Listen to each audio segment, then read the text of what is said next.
Welcome to the Second Reading Podcast from the University of Texas at Austin.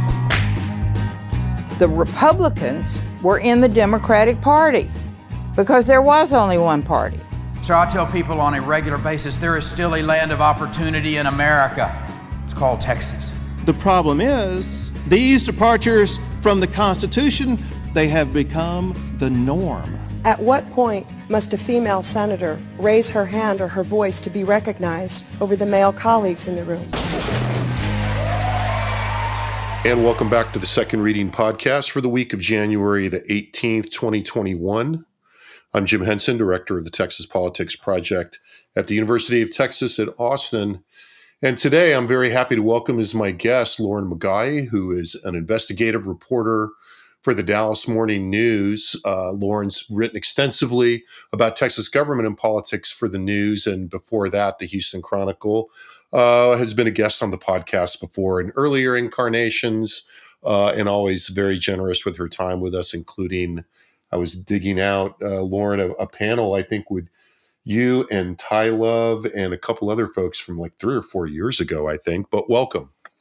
Oh, well, thanks. I was trying to think of the last time I was actually on the show, and it just feels like another world. So, yeah, we were actually all together in the studio, right.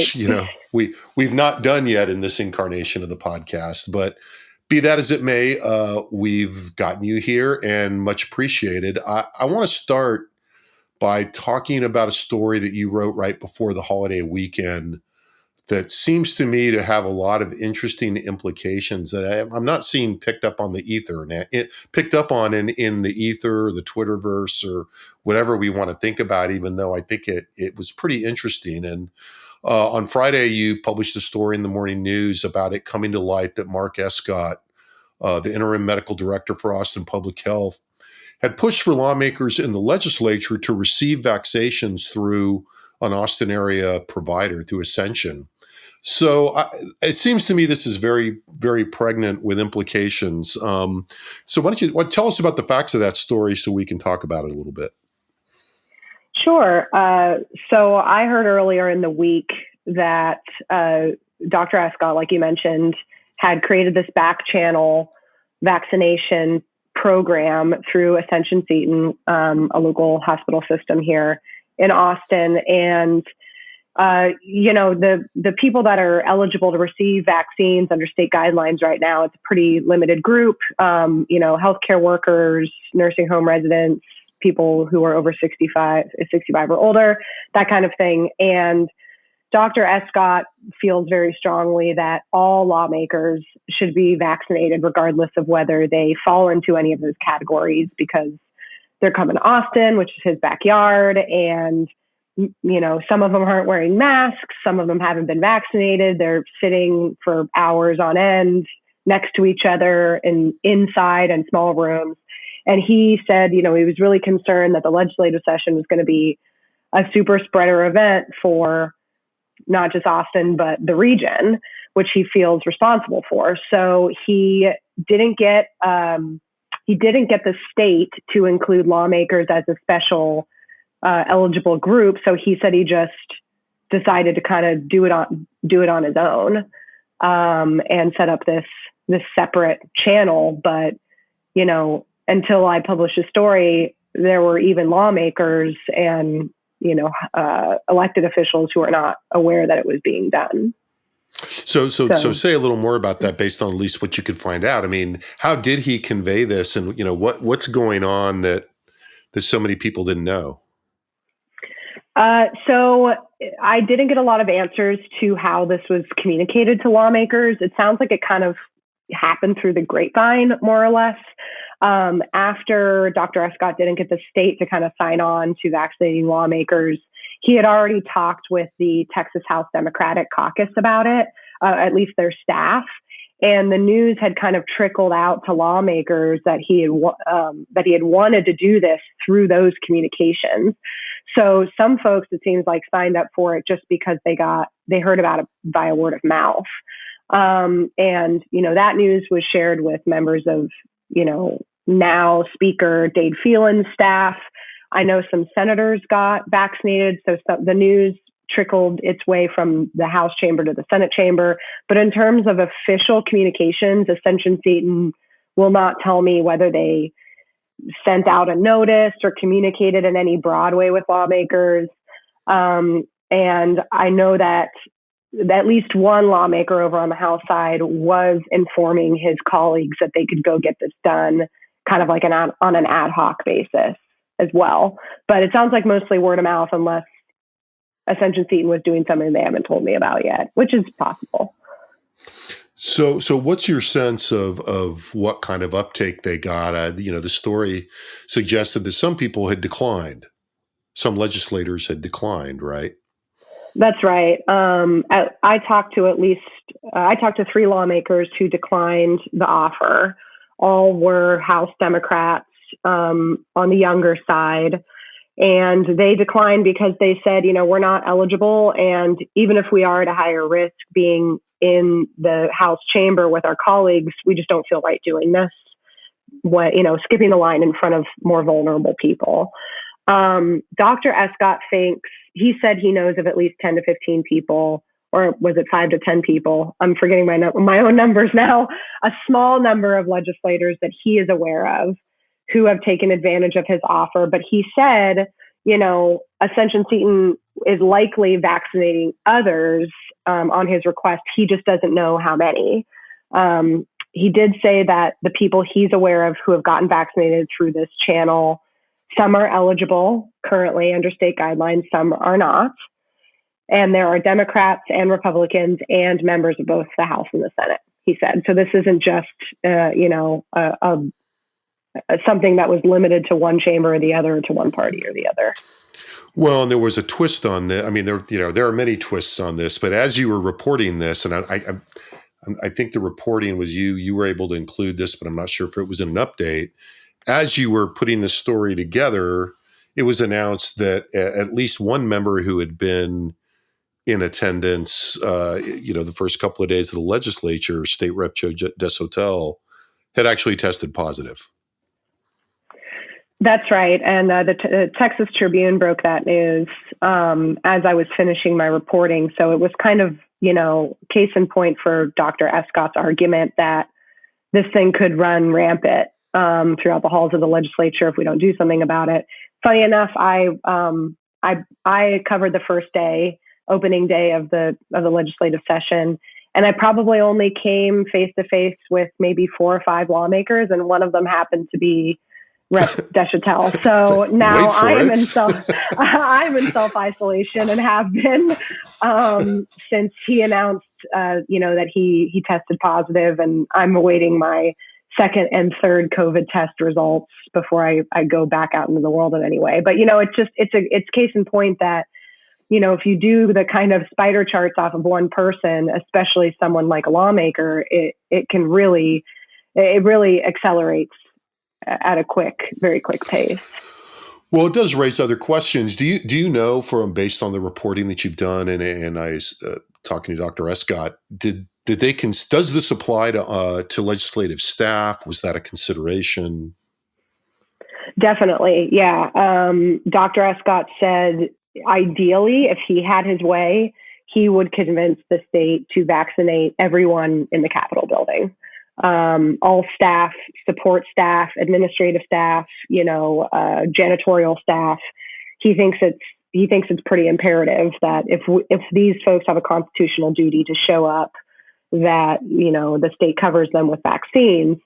In terms of who has been vaccinated through Dr. Escott's kind of back channel, he said he made it clear to the folks that reached out to him that he wanted certain key staff to also feel that they could take him up on his offer. I'm not sure whether any staffers actually have been vaccinated through that process, but he said, in a very limited way, if there's, your chief of staff or something like that, then he wants those individuals to be vaccinated too through his process. But, it's funny, I got a call from a lawmaker over the weekend who does not think that Dr. Escott is going about this in the right way because it's an unofficial back channel that, seems to put lawmakers as a group on a pedestal. And he said, this particular lawmaker said, where do you draw the line? if the spouses of lawmakers are going to be in Austin and in the Capitol on a regular basis, are they also going to vaccinate spouses? Are they going to vaccinate children? Are they going to vaccinate, members of the press?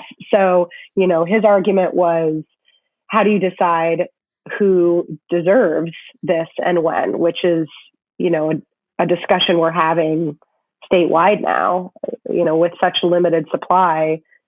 How do you make that tough call of who is more deserving of a life-saving vaccine?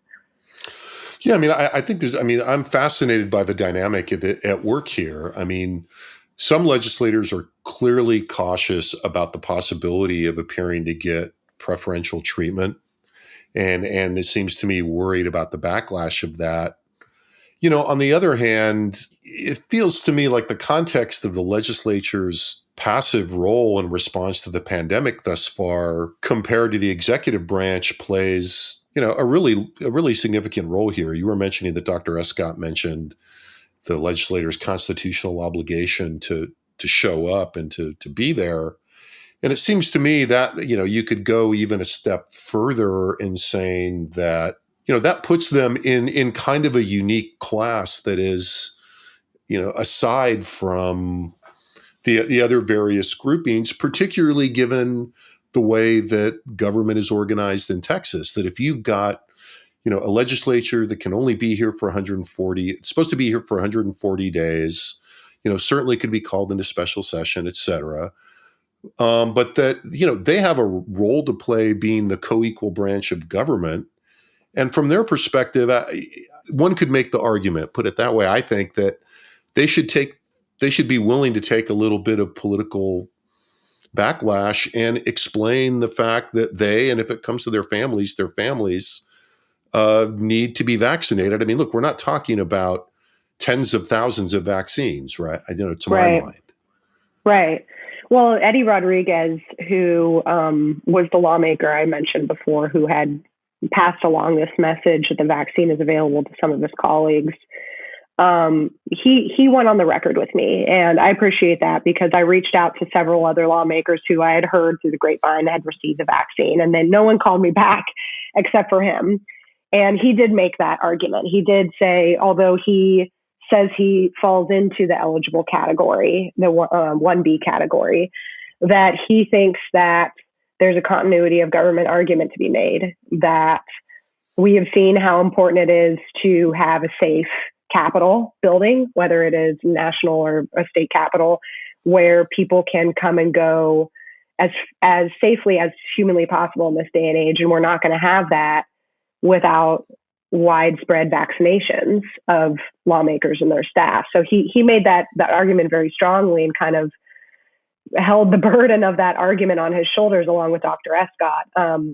But, then he was directly in contradiction to three of his fellow Democrats in the House who said, we are not, if we get this, maybe we will get sick, but it won't be as bad as grandma in my district who needs this more. So it's an interesting issue because you can easily see everyone's sincere concern.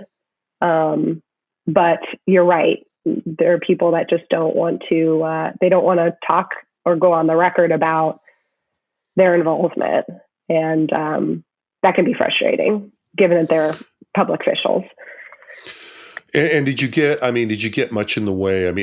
Not without you having to give anything up I would trust you to not do that, or, I don't need to even say that, but I'm curious whether you got much on the record response. You've talked mainly about Democrats from Republicans who are in a somewhat different, subject to some similar dynamics, but also have some other dynamics at play as well.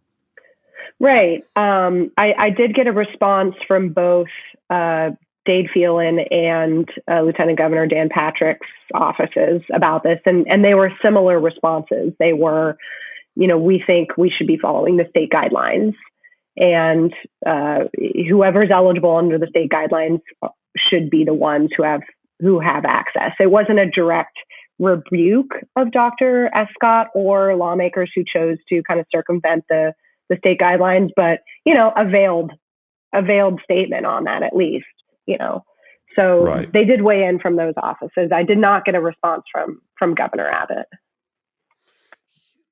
Well, I'll be interested to see, whether this, how this plays out, whether there is more uptake, whether there's, an attempt to just move on, or whether there's an attempt to formalize the policy. You have any feel for that? So I followed up this morning. The big actor whose voice is missing in this story is the Department of State Health Services. Our state health department. Mm-hmm. They have not responded to any of my emails. They haven't responded to any of my calls. And, they are the ones that can change the guidelines to include lawmakers or, continue to exclude them. So the fact that they are not weighing in is significant. It also, I have questions about whether, can Dr. Escott be penalized for this? I mean, can Ascension Seton face any kind of penalty? I don't know. And I would think that the state health department might be the ones who would be able to provide some answer to that. And yet they've kind of gone dark on this whole thing. So I guess Dr. Escott made some comment about it this morning at the commissioner's court meeting. I haven't been able to watch the video yet, but he addressed it this morning. So I'm interested to see what he has to say about whether he plans to continue to offer this. He told me last week that he will, unless the state takes, different action.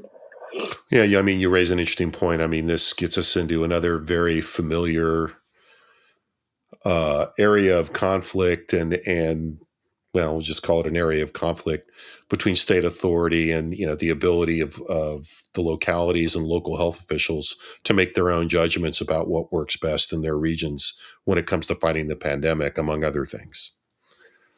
Right. I mean, and it's a lot of this is wonky political stuff and who can do what when and the state versus the local, like you said. But at the end of the day, people are struggling to get this vaccine, and people that are eligible for the vaccine are struggling to get it. And so it's a story that affects everybody. Everyone has a feeling on it, whether they love the idea, they hate it.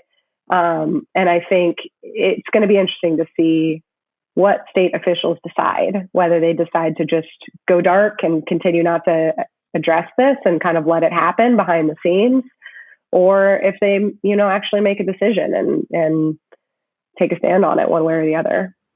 I could be misreading you because we're, just over the, recording over the internet, but you sound a little bit empathetic to lawmakers' concerns and, where the hot spots might be here for them.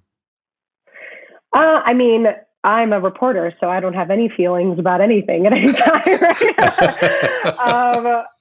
I think as a reporter, it's frustrating when people just aren't responding, and when a state agency who has the power to make these decisions isn't responding, it can be frustrating. So it's like if they came out and said, we don't think this is a good idea, it would be one thing. But the fact that they're not answering questions about it at all, or haven't at this point, I think is more maybe it's creating the emotion in my voice there.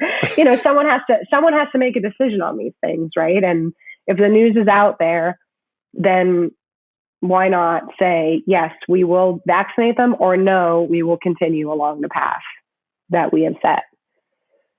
I don't see the point in remaining silent. So. I'm gonna ask you to make one more judgment call that you can punt on, but Uh-oh. Is it true? Well, is it your impression that the principals involved thought that this would not become publicly known? I don't know. I wish I could make a call on that. I asked Dr. Escott because he was very upfront with me when they put me on the phone with him. I had a long conversation with him, and he was really making his argument very strongly. And he has publicly said a lot that he thinks this should be a priority. But I asked him why, if this was such a priority, why didn't he make it public? Why didn't he issue a PSA that said, lawmakers, come get your vaccines? And he said, well, we just don't have the supply. We only have 1 or 2 extra a day, 1 or 2 extra shots a day, in these vials where there might be extra doses. And to me, that just raises more questions. Who gets those 2 shots? How are they communicating it? What's the triage method here? And I didn't get responses to that. So it's not clear to me it's just not clear to me what the strategy was here.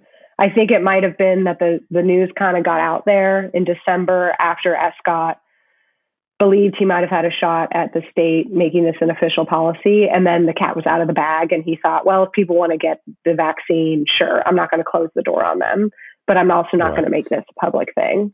That's my best guess, but I can't be sure. Yeah, which is you can see how it would evolve that in that way, even if it isn't really what one doesn't seem like the best way for that to evolve, but so it goes. Well, I hope you'll continue to report on that, and we'll look forward to hearing more about that as you follow the story. I want to then switch gears to another story that you did recently with one of your colleagues, I think with Allie Morris, and is on a storyline that you've been following for some time, and that's the story you did on the ups and downs of Attorney General Ken Paxton's fundraising efforts at the end of 2020. So tell us what you found there. So on Friday was the deadline for getting in information about how much money certain elected officials raised at the end of the year. And Allie and I were kind of surprised to see that Ken Paxton, who's been a big fundraiser in past years, really fell far below his other peers at the end of last year. And we reported that, he brought in, trying to see what the totals here were, but something like $300,000. And let me make sure I'm getting that right. Yeah, $305,000. And this is compared to Greg Abbott and Dan Patrick, who brought in millions, and the Speaker of the Texas House brought in millions. And so the fact that Paxton only brought in that amount was surprising. But what's even more surprising is he was really struggling to fundraise up until November. In November, he actually only raised $75 the whole month, and then he files this challenge to Joe Biden's election win in key battleground states. And all of a sudden he got a shot in the arm when it came to fundraising. So you could definitely see an influx of cash come in after he filed the Supreme Court challenge. And that was interesting to us, obviously. But still, it didn't bump him up to where his colleagues have been in fundraising. So kind of, it raised a question for us about why has his fundraising dropped off? And, his wife, who's a state senator, out fundraised him. So that's notable, that the attorney general of the state is out fundraised by a state senator. So I assume that the original question you asked, having followed Paxton's series of legal and ethical troubles, that, your initial thought was probably that was having an impact?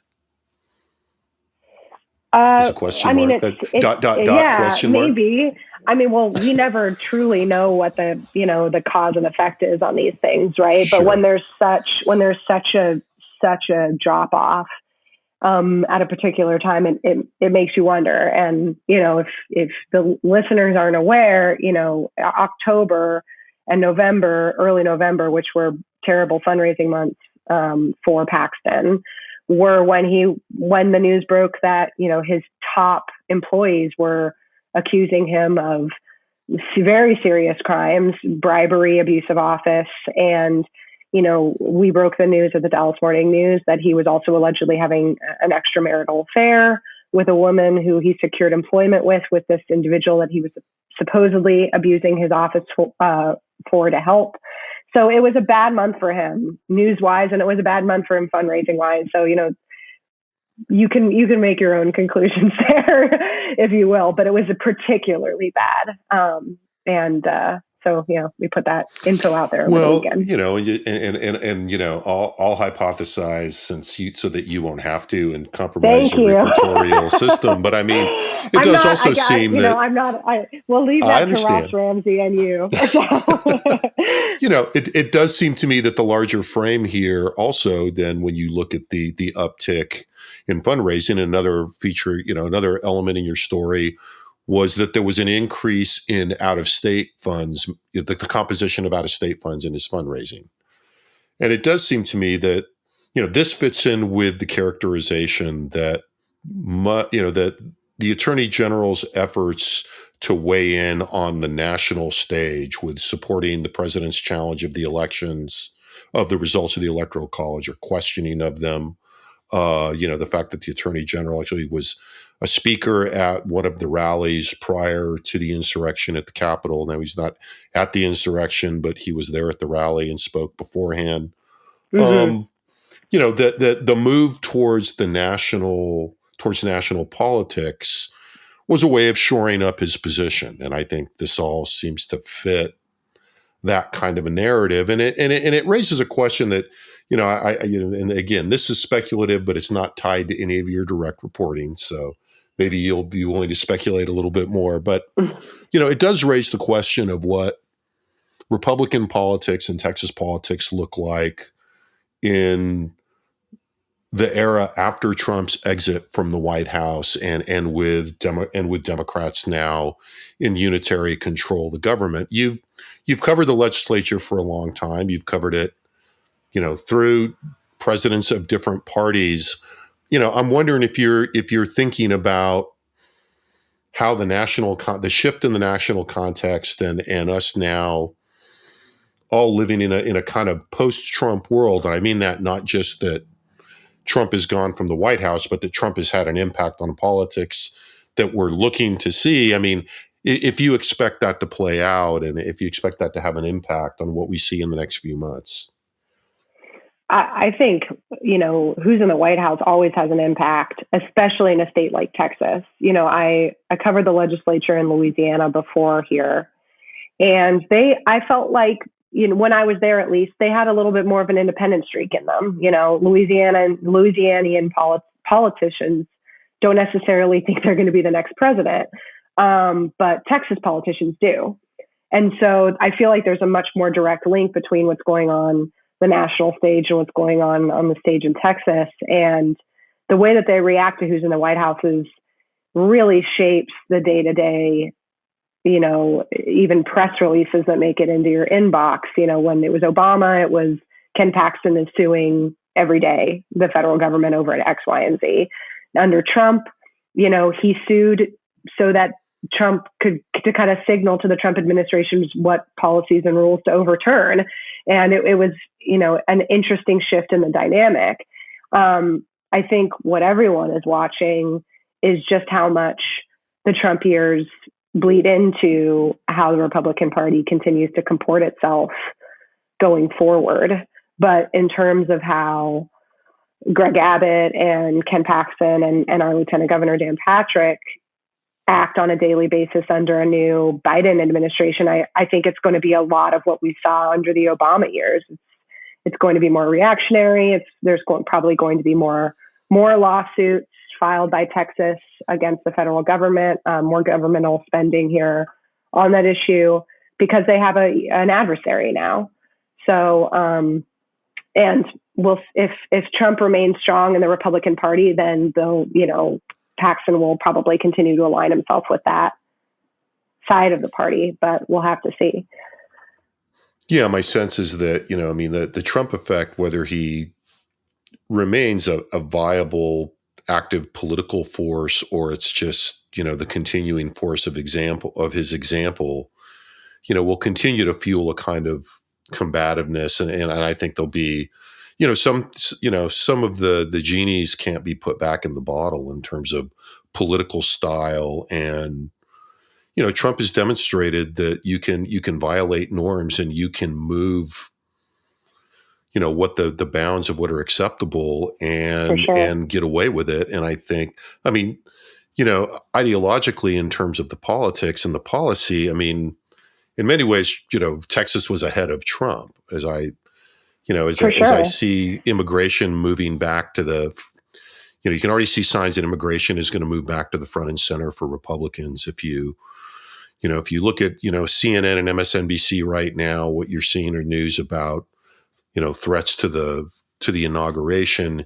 If you switch it to Fox and One American News, it's about, new refugee caravans and the coming socialism. And I think we're going to see more of that here. And it all has political value. And as you say, changes depending on who changes in the White House. In the last couple of minutes, I want to go back to one sort of on the ground thing. And, Sure. You mentioned that in your reporting, you were likely exposed to somebody who had tested positive for COVID. Tell us, what you expect to be different and what the adjustments you're going to have to make are as you go about reporting this session in the pandemic and in, the new rules and where the rules apply and where they don't apply and regulating access to the legislature. What's that looking like to you? Sure. It's really different. I mean, the public access, the press access, it's going to be so different this year. Lawmakers say they want to keep it open as possible. But even on day one, it was radically changed. The press was up in the House and the Senate. The press was up in the rafters, really, cordoned off from legislators. And as a reporter, I love covering session. It's not everyone's bag, but I really love it. And the whole reason you love it is because you have immediate access to elected officials. You're on the floor with them. You're talking to them. You're just building rapport, building sources. And that's really not going to be possible this year like it has in past years. I think the thing that I will, the one thing I probably will editorialize on this call, for better or worse, is I am concerned about committee hearing access for the public and the press. There's, a concern about people sitting in these small hearing rooms, and I understand that. But not allowing press access at all to certain hearings is really concerning to me. And doing it under the guise of a public health reason. I wish there was a better way to do that. I don't have a solution, but I think just wholesale, keeping out the public or keeping out the press doesn't seem like the right answer.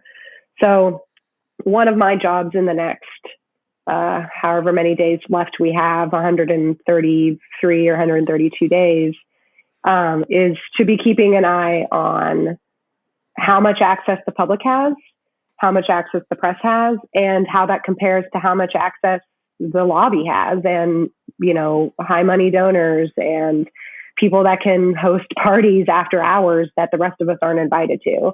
That's a question and a concern that I think everyone in the press corps should be focusing on. Well, that seems like a worthwhile enterprise, and we will look forward to that reporting. Lauren McGaughy, thanks for being here. Much appreciated. Good luck on getting your tests back and having them be negative, and we look forward to having you back. Great. Thanks so much for having me, and stay healthy.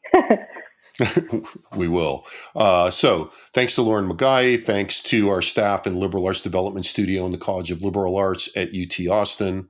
I'm Jim Henson, and we'll be back next week with another Second Reading podcast. Be well and have a good week.